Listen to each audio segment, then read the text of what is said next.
السميد التركي. ليه كراست من بره كده مقرمش ومن جوه طري وقلبه ابيض، وعجينه سهله وهشه ومش مكلفه خالص ان شاء الله. وممكن تعملي منها كميه وتحطيها في الفريزر وتطلعيها تسخنيها في الميكرويف دقيقتين، او تسيبيها على الرخامه شويه هترجع زي ما كانت بالظبط.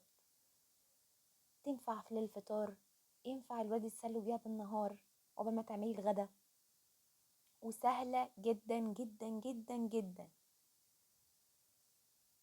انا معايا هنا 5 كوبايات من الدقيق، ومعلقه كبيره من الخميره، و3 معالق من اللبن البودر، ومعلقتين كبار من السكر، ونص كوبايه من الزيت. تمام، هي دي المقادير بتاعتنا، ورشه من الملح. مقاديرنا سهله وبسيطه. هبتدي احط بقى المكونات بتاعتي كلها على بعض، وهبتدي انزل الزيت،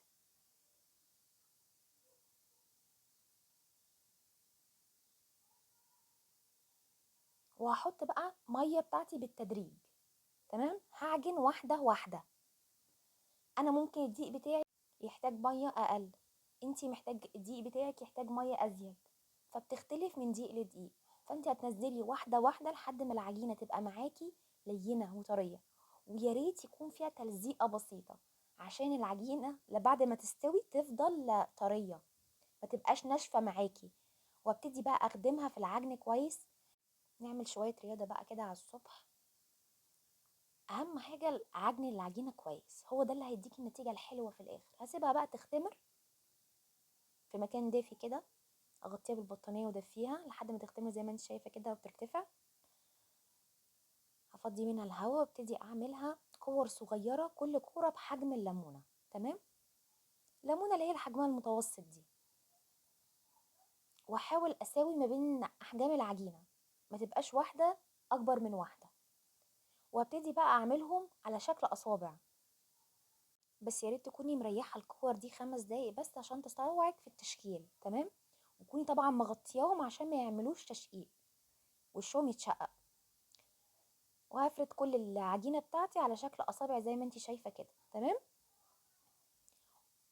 وبعد كده هاخد كل صباعين مع بعض وابتدي الفهم بالطريقه دي، واقفل النهايه كويس قوي بتاعت كل سميطه عشان ما تفتحش معايا وقت الخبز.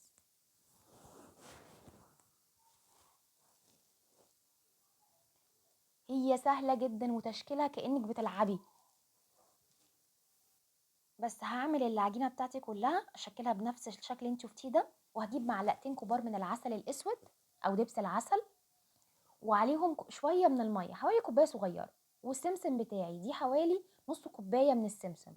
وهبتدي انزل بالميه اللي فيها عسل، وبعد كده اروح للسمسم عشان العسل ده هيلزق لي السمسم كويس جدا بعد الخبز ومش هيقع مني.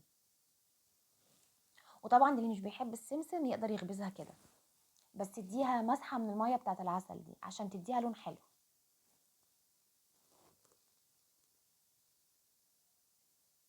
وقفلي النهايات كويس قوي عشان بتفتح مع الخبز.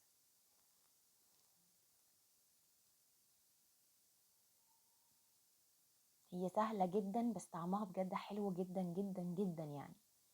الكراست اللي بره ده بيبقى مقرمش كده ومن جوه طريه.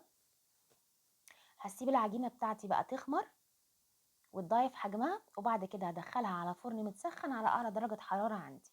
مش هتاخد معاكي حوالي تلت ساعه اول ما تستوي. طلعت معايا من الفرن سخنه جدا، مش قادره المسها بس هي طريه. تغطيها بفوطه وتسيبيها لحد ما تهدى. تمام، وبعد كده طلعيها وهتبقى بالجمال ده معاكي. ليها كراست من بره كده وطريه زي ما انت شايفه كده، وهشه جدا من جوه، مفرغه، وقلبها زي الفل وابيض كده زي قلوبكم الجميله. يا ريت لو عجبك الفيديو تعملي لايك وشير وفولو. باي باي.